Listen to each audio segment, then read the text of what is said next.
กีบบุญยังไงฮะบุญกระบอกไงไอ้บุญกระบอกใหญ่ป่ะแมน9,000กีบไว้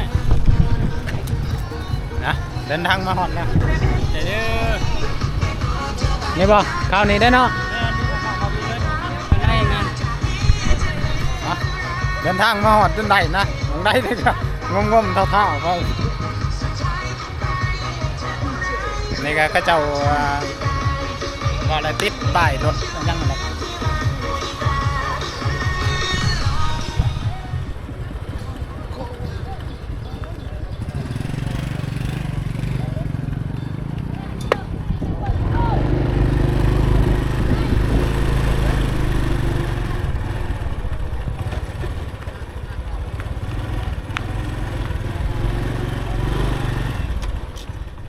ฝากรถด้วยนี้นะเดี๋ยวไปเลาะปันนี่เอาอันนั้นคือว่ามาหอดเทิงเหรอ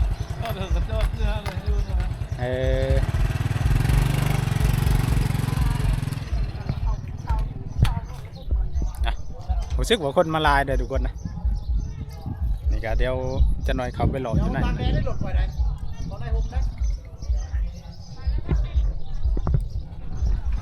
ตอนนี้ก็ค้นกับแห้งลังไล่มานะในวางพักรถนี่แหละ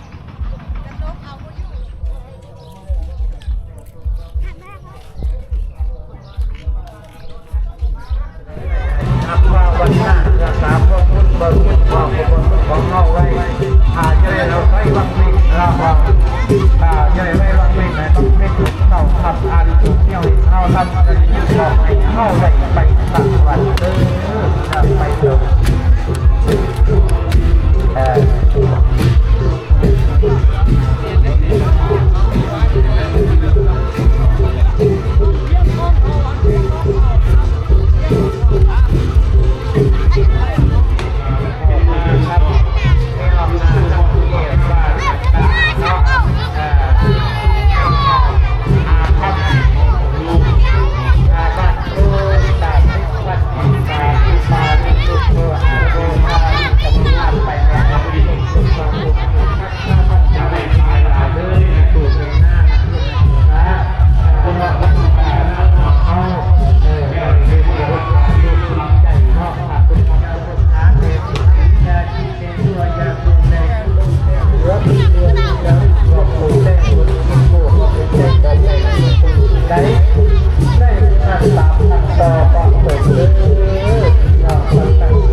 ตอนนี้ก็เจ้ากำลังจัดแถวนะน่าจะยังจักอย่างเลยนะซึ่งว่าตลอดไม่ถึงตลอดไหนครับเราพอเราแม่เรื่องราวที่เรา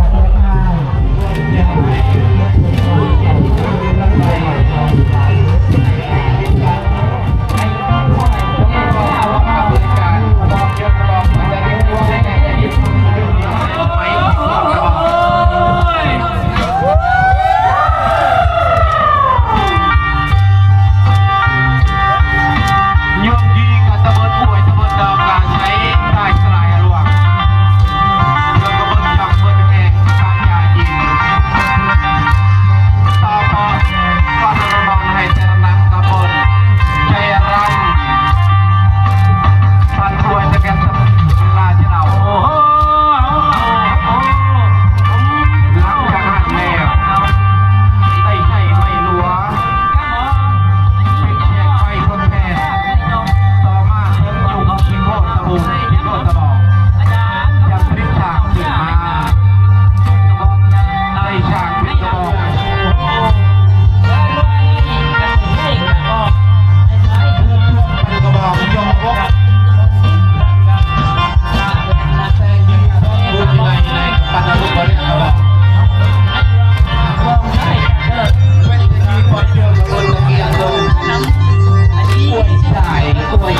สุขไฟฟ้า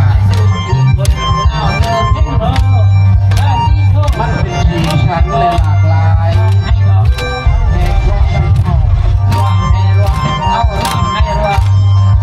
้เอาห้องหมายของท่านของเอาผู้รู้ของเขาเอาโอ้โห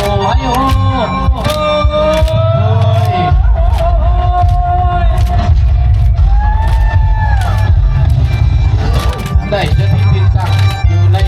ดินแดนชมพูทวีปแห่งนี้ในเวลาอันยาวนาน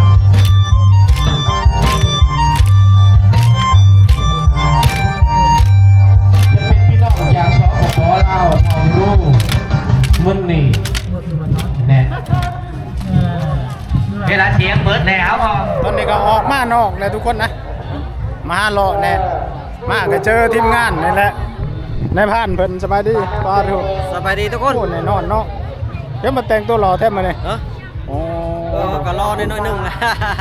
นัดเช้าบ่ ฮะ นัดเช้าบ่ โอ้แนวมาเลยมา เอาแล้ว ผู้ชาวแล้วเหรอ ว้าย อ๋อเดี๋ยวเมียบ่ได้มานำติ ฮะ เมียบ่ได้มานำ บ่ได้มาแล้วมื้อนี้ โอ้ นี่มาเพิ่นละนัดผู้ชาวเนาะ บ่ได้เด้อเนาะ บ่ได้ อ่าไปหาเลาะบาดนี่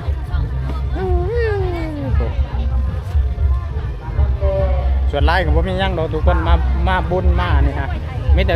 เขาคล้องเครื่องใช้อะไรนี่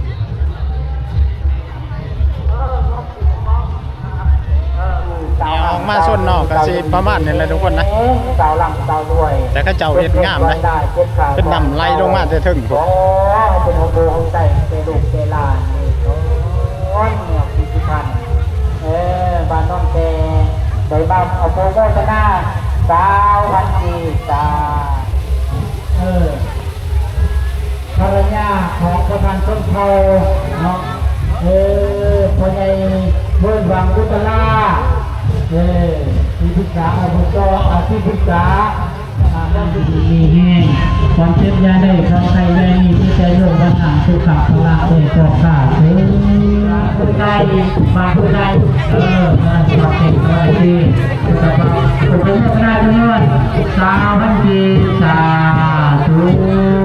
สาวมีคุย อันนี้ก็สิเป็นกระบองนะคือสมัยแต่ก่อนเนี่ยว่าแล้วก็เป็นกระบองเนี่ยเด้เขาเจ้าเอาสิเอาใบหูกว้างนะยิบใส่แต่มาชุเมอเนี่ยมันบ่ค่อยมีเลยแล้วเขาเจ้าก็เฮ็ดเป็นนั่นนี่เลยว่าแล้วเป็นที่จดจำเนาะ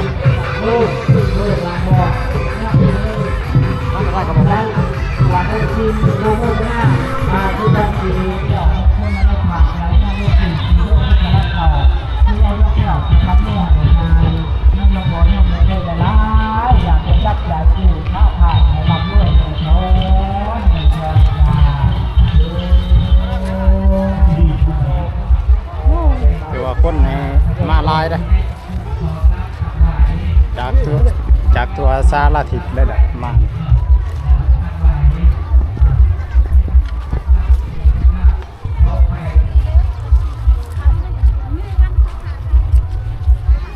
บ้านกันนะบ่เลยบ่เลย ต้นทั้งนี้ก็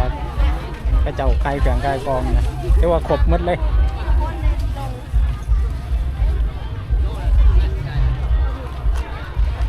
เน่าก็มันยังกิ่งชลีชุกกว่านี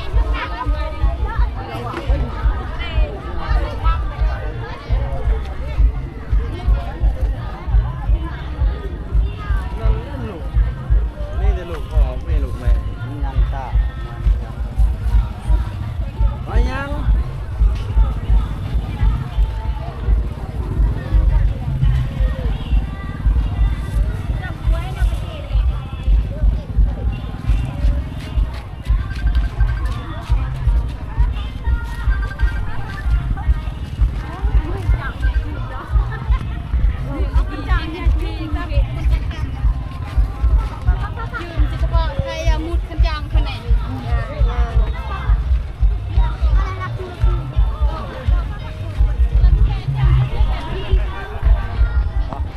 ได้ไปชนได้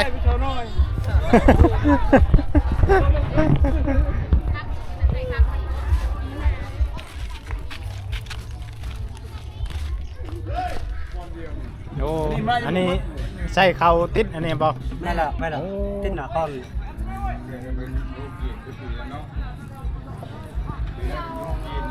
โอ้นี่เป็นอูดให้มันนะก่อน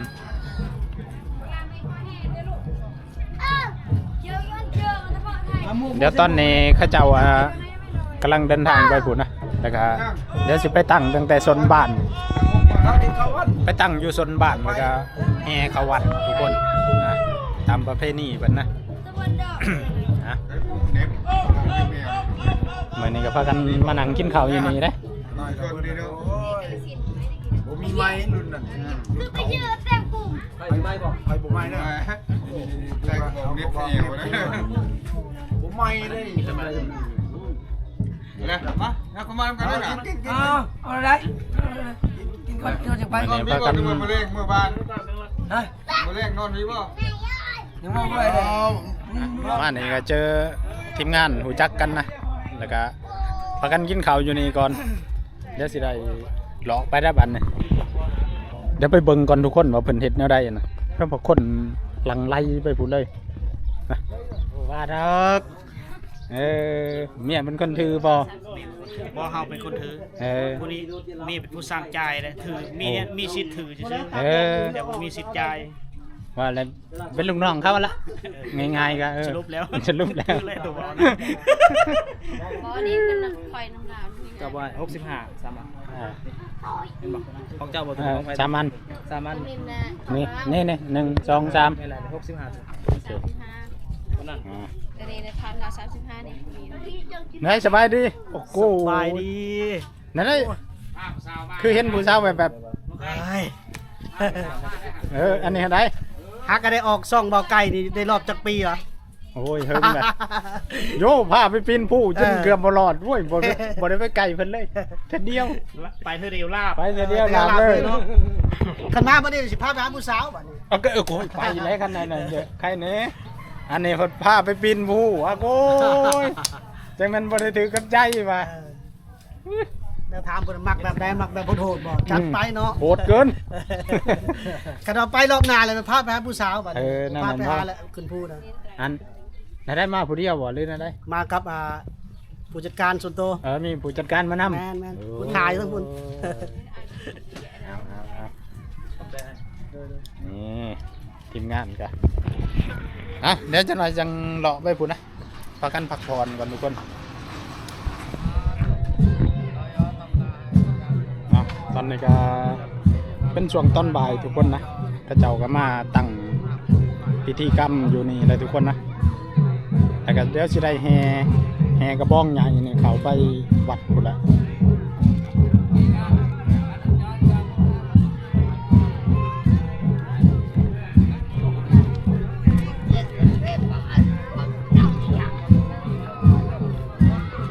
นี่ก็ข้าเจ้าใส่เกียนเลยนะนี่ใส่เกียนได้แก่กระบอง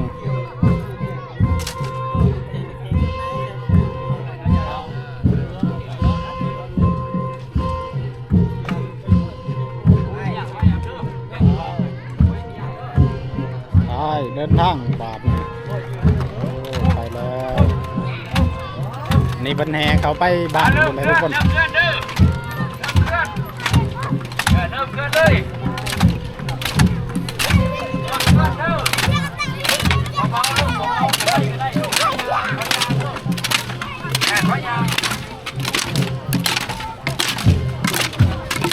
โอ้มวนกันนัด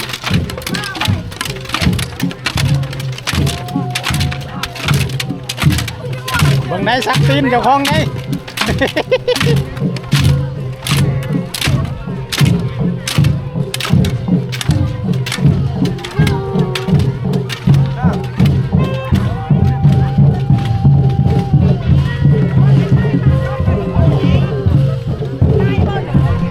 ตัวจังแม่นพรงามเนาะงาม